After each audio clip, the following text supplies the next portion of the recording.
Ladies and gentlemen, I hope you've been enjoying the series. If you had a chance to watch it, though, tonight is John chapter 19. I'm almost through the book of John for the YouTube stuff here. So, the purpose of the videos is to show that it's not always perfect reading when you go to read the scriptures, that you do make mistakes, and shows words I mess up on whenever I'm reading. And I'm sure these words are words you probably messed up too on at some point. But other than that, please consider subscribing to the channel, liking the video, and sharing. When you subscribe to the channel, that just will help the channel out by growing. And then whenever you go to like the video, that pushes it out to more people. And then whenever you share it with other people, that also pushes it out to more people. So that's what takes place whenever you go to subscribe, like, and share. That's what that does for the YouTube community. But John chapter 19. Matter of fact, this chapter here is a good chapter for Easter, being the crucifixion.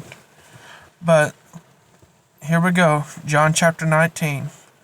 Then Pilate therefore took Jesus and scourged him, and the soldiers plaited a crown of thorns and put it on his head. And they put on him a purple robe, and said, Hail, King of the Jews! And they smote him with their hands.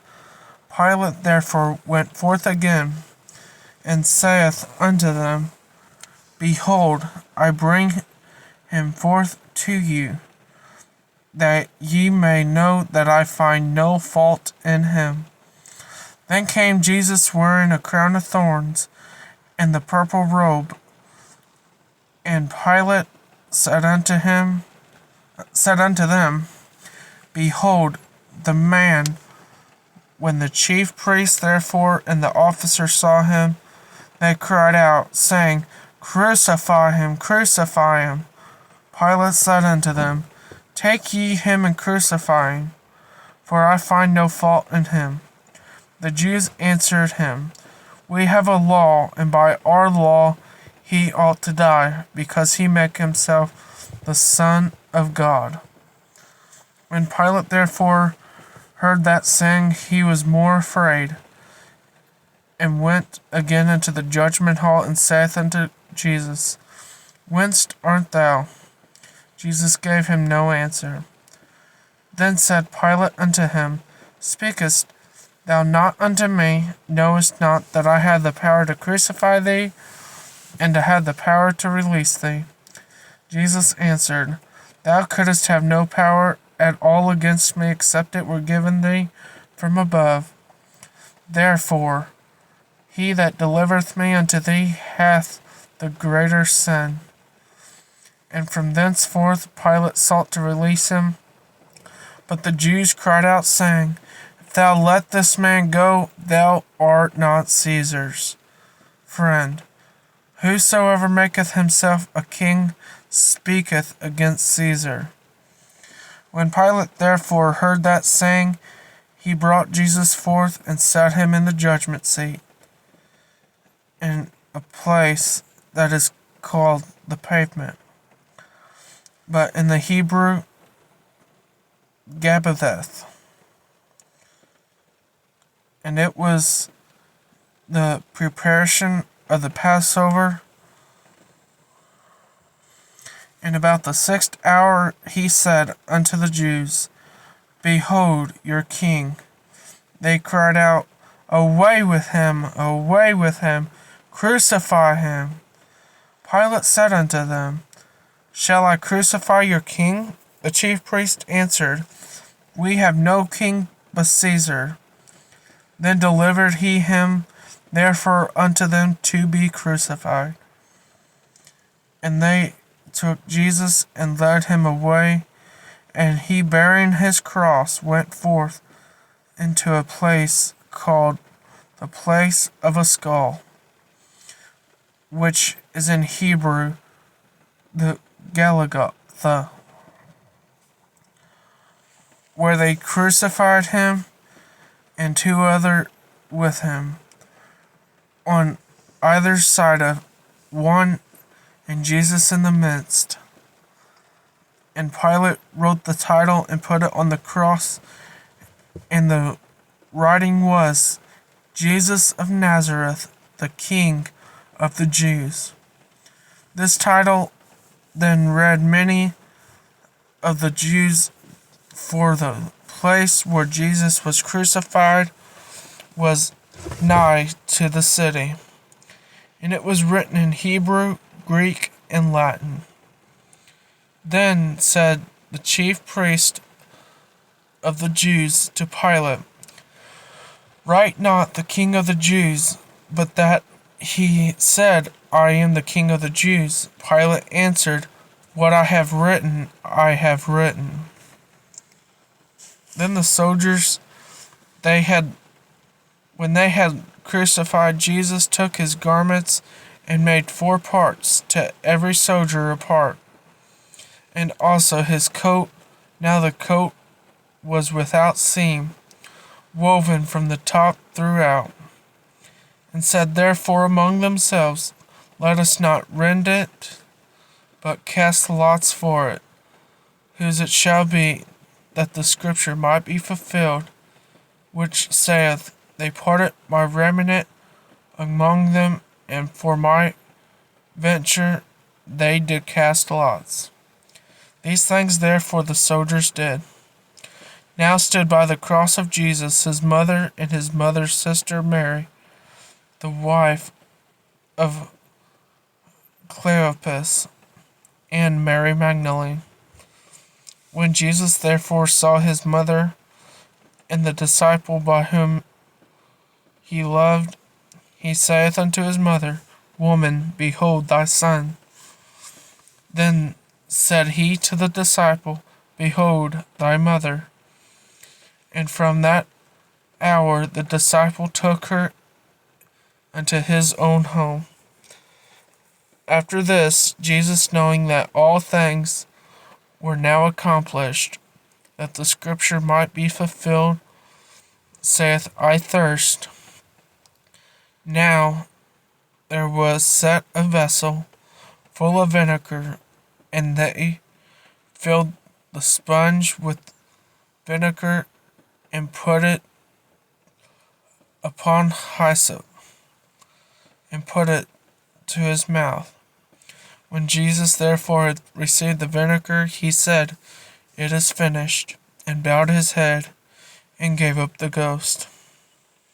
The Jews therefore, because it was the prepared for the bodies that should not remain upon the cross on the Sabbath day, for that Sabbath day was an high day, besought Pilate that their legs might be broken, that they might be taken away.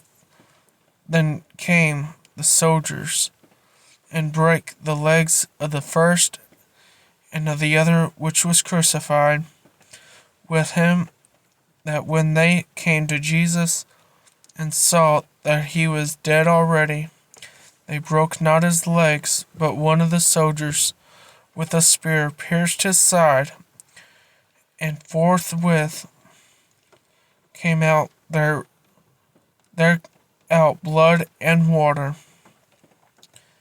And he that saw it bare record, and his record is true. And he knoweth that he saith true. And he knoweth that he saith truth. True, that ye might believe. For these things were done, that the scripture might be fulfilled. A bone of him shall not be broken. And again, another scripture saith, They shall look upon him whom they pierced.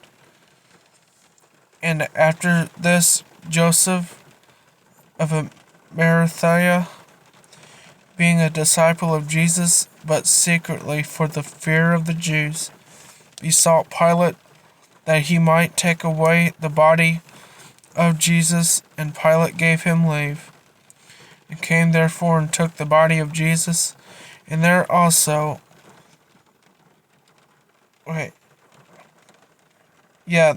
came also Nicodemus, which at the first came to Jesus by night, and brought a mixture of myrrh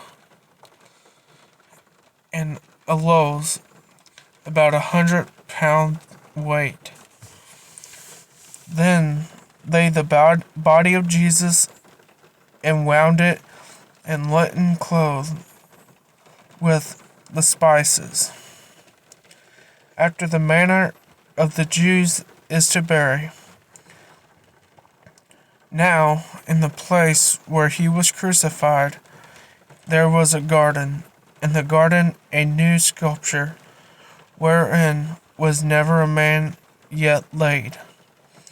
There laid they Jesus therefore, because of the Jews' preparation day, for the sculpture was nigh at hand. Thank you, ladies and gentlemen, for listening to this chapter. Again, these videos aren't to prove that reading the scripture is always perfect, but rather it shows the flaws when reading. Not that the scriptures themselves has any blemish or any failures or anything that's not true. It's that to show that even somebody who